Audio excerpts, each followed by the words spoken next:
Hello everyone, welcome back to my channel. This is Sejal Pachesia and today I'll share with you all that how I cracked the first interview of my campus placement with PwC and this was the first interview of my life. ना मैंने इसके पहले कोई mock interview दिया है ना कुछ और and I have learned a lot in this process which I would love to share with you all.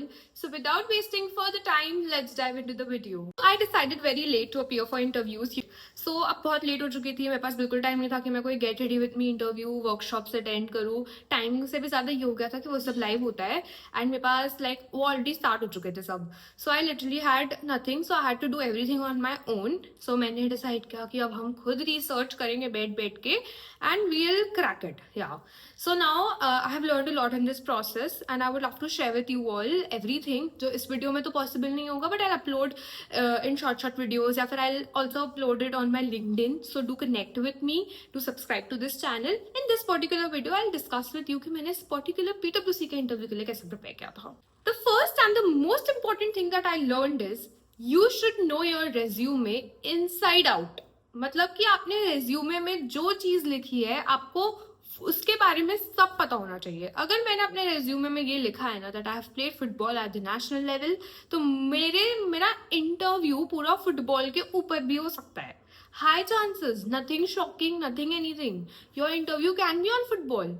So you should know everything that you are writing on your resume. Don't believe मेरे interview के पहले एक रात तक पूरी रात I did not sleep. What I was doing is मैं अपना रेज्यूमे स्टार्टिंग से लेके नीचे तक मैंने AI में डाल दिया और मैंने उसे बोला कि हर चीज़ को लेके जितने क्वेश्चंस पॉसिबल है बनाओ.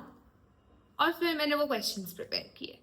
मैंने वो रेज्यूमे 3 या 4 बार पूरा गो थ्रू किया है. उसमें एक एक चीज़ के रिलेटेड क्या क्वेश्चन पूछी जा सकती है. अब सपोज मैं बैंक ऑडिट पे गई, so they asked me a question that tell us in brief कि आपने क्या किया बैंक ऑडिट में. सो ऑब्वियसली मतलब वो आपके रेज्यूमे के रिलेटेड ही क्वेश्चंस पूछेंगे.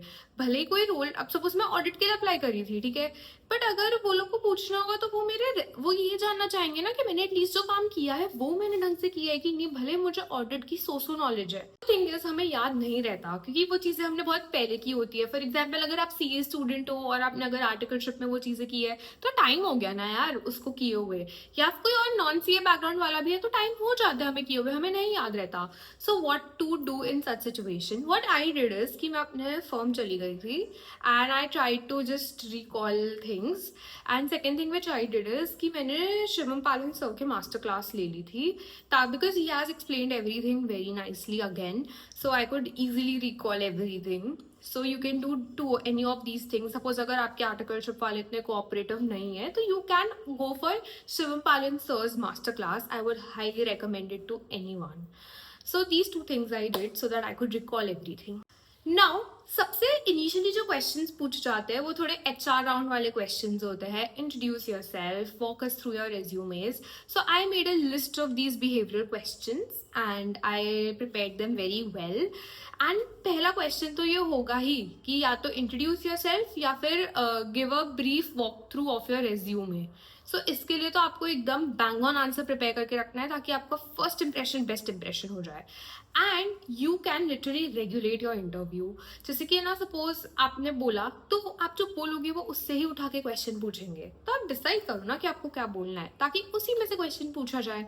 नाउ आई वुड से कि अगर आपको लिस्ट ऑफ क्वेश्चंस चाहिए behavioural questions, so you can comment below your mail IDs to me and I'll send it over to you, or you can also go to my LinkedIn. Okay, I'll share the questions there. Please read carefully कि क्या क्या documents लेके जाना है. It is very important कि आप वो सारे डॉक्यूमेंट्स का प्रिंट आउट लो और आप उसे एक बहुत ही अच्छे से फोल्डर में वेल ऑर्गेनाइज रखो. और वो फोल्डर लेके जब अंदर जाओगे तो it will show that you are a very organised person and it will create a good impression. So do take it with you. One thing I learned in this process is don't underestimate your co-curriculars.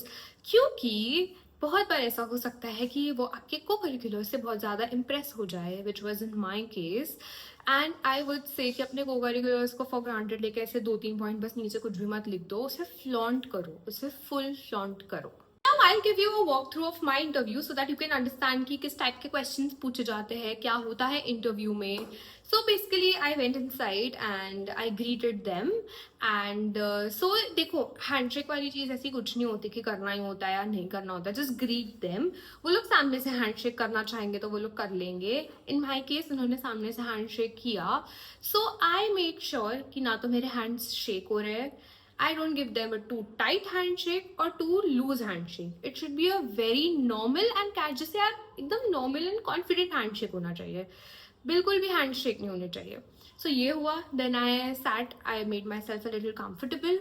So the first question which was asked, which was very expected, give us a walkthrough of your resume, and I had prepared a bang on answer for this.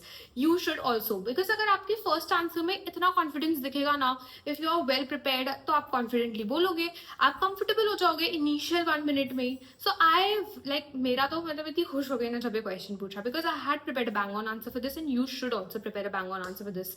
Now then what happened is that तो उन्होंने मेरा जो पूरा introduction सुना, so I made sure that I told them about my co-curriculars also.